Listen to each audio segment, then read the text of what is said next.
In a world that's all about fast fashion and what's trending right now, something really ancient is making a huge comeback. We're talking about the church veil.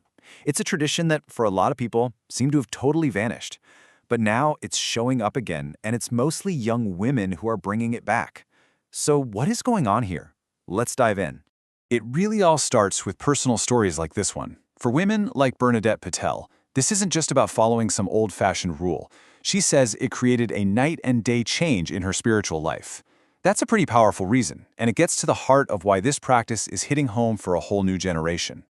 And what's so interesting is that this isn't happening in a vacuum. It's actually part of a much bigger picture. If you look at the data, you see something surprising. While church attendance for older generations is going down, it's actually climbing for millennials and Gen Z. There's this real spiritual hunger there, a search for something deeper, and that's exactly the kind of environment where a tradition like veiling can find new roots. All right, so to really get what's happening here, we need to go beyond the trend and unpack the why behind it all. I mean, what does the veil actually symbolize, and how has it managed to stick around in Christian worship for pretty much 2,000 years? Here's a really simple but kind of beautiful way to think about it. The veil is like creating your own personal little chapel. The whole point isn't to hide the woman, it's to create a private, sacred space right where she is. It's like a physical reminder to quiet down all the noise from the outside world and just focus on that connection with God. And this idea connects to something really fundamental in the Catholic faith. Sacred things are veiled. Think about it. The tabernacle, which holds the Eucharist, it's veiled. The chalice used during Mass, it's veiled. These things are vessels for the holy. So when a woman wears a veil, it's an extension of that same idea. It honors her dignity as what Pope John Paul II once called a vessel of life. But look, the reasons women do this, they're not all the same. For some, it's all about showing a deep reverence for God's presence, especially during communion. For others, it's a sign of humility, or it might be a way to feel closer to the Virgin Mary, who you almost always see pictured with a veil. It's a really personal devotion with a lot of different layers. Okay, so we've talked a lot about the why. Now let's get into the how and actually look at how this all takes shape. Because the veils themselves are often these beautiful pieces of craftsmanship, and they come in different styles that have changed and evolved over the centuries. First up, you've got the absolute classic, the Spanish mantilla.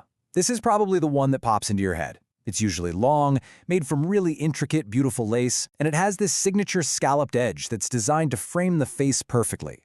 It's a very formal, very traditional look. Then there's the chapel veil. Honestly, this is probably the most popular style you'll see today, especially for anyone just starting out.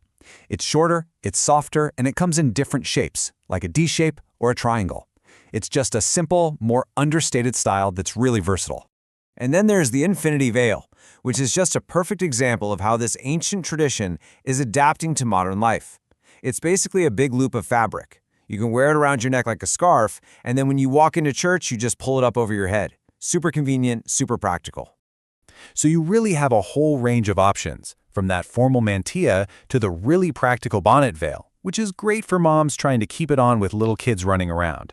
There's a style for pretty much every preference and situation, and choosing one becomes part of the whole devotional act. Now this next part is actually fascinating, the craftsmanship. The difference between handmade lace and the stuff made by a machine. It's all about how the threads move. With handmade lace, the threads can go in literally any direction, which is how you get those amazing organic patterns. But a machine, it's stuck on a strict up and down, left and right grid. That's what makes handmade lace a true art form with its own unique feel. All right, now that we've got a handle on the what and the why, let's take a quick journey through time. Because the practice of veiling didn't just pop up out of nowhere. It's got roots that stretch way, way back to the very beginning of Judeo-Christian history. This timeline really shows you the incredible arc of this tradition. I mean, you see it all the way back with Rebecca in the book of Genesis. St. Paul talks about it in the 1st century. It eventually became the universal practice and was even required by church law in 1917. Then, boom, in the 1960s, the practice just plummets. And by 1983, the rule was officially removed, making it the voluntary, personal choice it is today. And that brings us right back to where we started. After disappearing for decades, why now? Why is this ancient practice making a comeback with so much passion, especially among young people? What is going on in our world today that's driving this revival? Well, many women see it as a quiet form of rebellion. In a culture that can be very secular and often objectifies women, the veil becomes a way to reclaim their dignity, to shift the focus from the outside to the inside. In a world that feels chaotic, it's a tangible link to something stable and traditional. And of course, you can't ignore social media. It's created these huge online communities where women can share their stories and discover the practice for themselves. And if we're looking to the future, there's this massive demographic shift you have to know about. By the year 2050, it's projected that 3/4 of all Catholics will be living in the global south. We're talking Africa, Asia, and Latin America.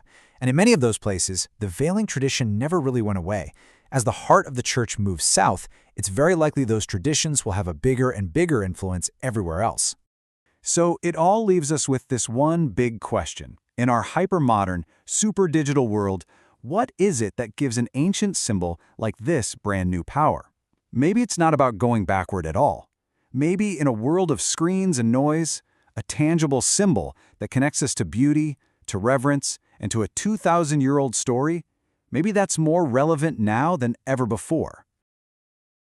Don't forget to like and subscribe for more How Meets History.